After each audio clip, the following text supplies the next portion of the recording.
ঈশ্বৰক ধন্যবাদ জনাইছোঁ আৰু আজি আপোনালোকৰ মাজত মই নতুন ভিডিঅ' লৈ আহিছোঁ আৰু আজি মই পবিত্ৰ শাস্ত্ৰ বাইবেলৰ নতুন নিয়মৰ মথিয়ে লিখা সুবাৰ্তা পুস্তকখনিৰ 1 অধ্যায় সম্পূৰ্ণ মই পাঠ কৰিম আৰু এই ভিডিঅ'ৰ মাধ্যমত আপোনালোকে প্ৰভু বাক্য শুনিবলৈ পাব আৰু এই ভিডিঅ'বিলাক মই যিসকল ব্যক্তি তেওঁলোকে পঢ়া শুনা কৰিব নাজানে অশিক্ষিত ব্যক্তিবিলাকৰ কাৰণে মই এই ভিডিঅ'টো মই শ্বেয়াৰ কৰিলোঁ। কিছুমানে অনুৰোধ কৰিছিলে যে তেওঁলোকে যিবিলাকে পঢ়া শুনা কৰিব নাজানে যাতে মই বাইবেলটো যাতে পাঠ কৰি বাক্যবিলাক যাতে তেওঁলোকে শুনিব পাৰে আৰু বুজিব পাৰে। এই বাক্যৰ যোগেদি শুনোতাসকলক যাতে ঈশ্বৰ আশীৰ্বাদ কৰক। মথিয়ে লিখা সুবাৰ্তা 1 অধ্যায় 1 পৰা 1 পদৰ পৰা পাঠ কৰিছোঁ, আপোনালোকে মন দি শুনিব। আব্ৰাহামৰ সন্তান জিতায়ুত তেওঁৰ সন্তান যীশুখ্ৰীষ্টৰ বংশাৱলী পত্ৰ। আব্ৰাহামৰ পুত্ৰ ইছহাক, ইছহাকৰ পুত্ৰ জাকুব, জাকুবৰ পুত্ৰ জিহুদা আৰু তেওঁৰ ভায়েক ককায়েকবিলাক। তামাৰৰ পৰা জিহুদাৰ পুত্ৰ পেৰছ আৰু চেৰহৰ জন্ম হ'ল। পেৰছৰ পুত্ৰ হিস্ৰোন, হিস্ৰোনৰ পুত্ৰ অৰাম, অৰামৰ পুত্ৰ অম্বিনাদবৰ পুত্ৰ নহচুন, নহচুনৰ পুত্ৰ চলমন আৰু ৰাহাবৰ পৰা চলমনৰ পুত্ৰ বোৱজৰ জন্ম হ'ল। ৰুথৰ পৰা বোৱজৰ পুত্ৰ ওবেদৰ জন্ম হ'ল। ওবেদৰ পুত্ৰ যিছয়, যিছৰ পুত্ৰ দাউদ ৰজা আৰু মৃত উৰিয়াৰ ভাইজাৰ পৰা দাউদৰ পুত্ৰ চলমনৰ জন্ম হ'ল। চলমনৰ পুত্ৰ ৰহবিয়াম, ৰহবিয়ামৰ পুত্ৰ অবিয়, অবিয়ৰ পুত্ৰ অসাপ, অসাপৰ পুত্ৰ জিহুচাফত, জিহুচাফতৰ পুত্ৰ জোৰাম, জোৰামৰ পুত্ৰ উচিয়, উচিয়ৰ পুত্ৰ জোথম, জোথমৰ পুত্ৰ আহজ, আহজৰ পুত্ৰ হিজকিয়া, হিজকিয়াৰ পুত্ৰ মনচি, মনচিৰ পুত্ৰ আমোচ, আমোচৰ পুত্ৰ জোচিয়া।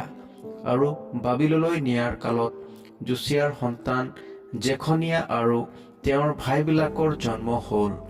আৰু বাবিললৈ নিয়াৰ পাছত জেখনিয়াৰ পুত্ৰ চলটিয়েলৰ জন্ম হ'ল।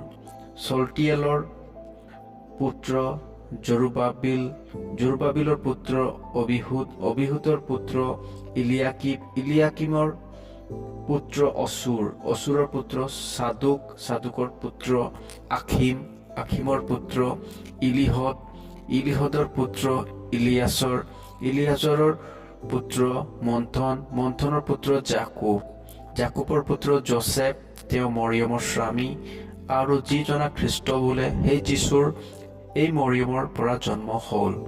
এইদৰে আব্ৰাহামৰ পৰা দাউদলৈকে আটাই মিলি 14 পুৰুষ আৰু দাউদৰ পৰা বাবিললৈ নিয়ালৈকে 14 পুৰুষ আৰু বাবিললৈ নিয়াৰ পৰা খ্ৰীষ্টলৈকে 14 পুৰুষ। যীশুৰ জন্ম। যীশুখ্ৰীষ্টৰ জন্ম এইদৰে হৈছিল।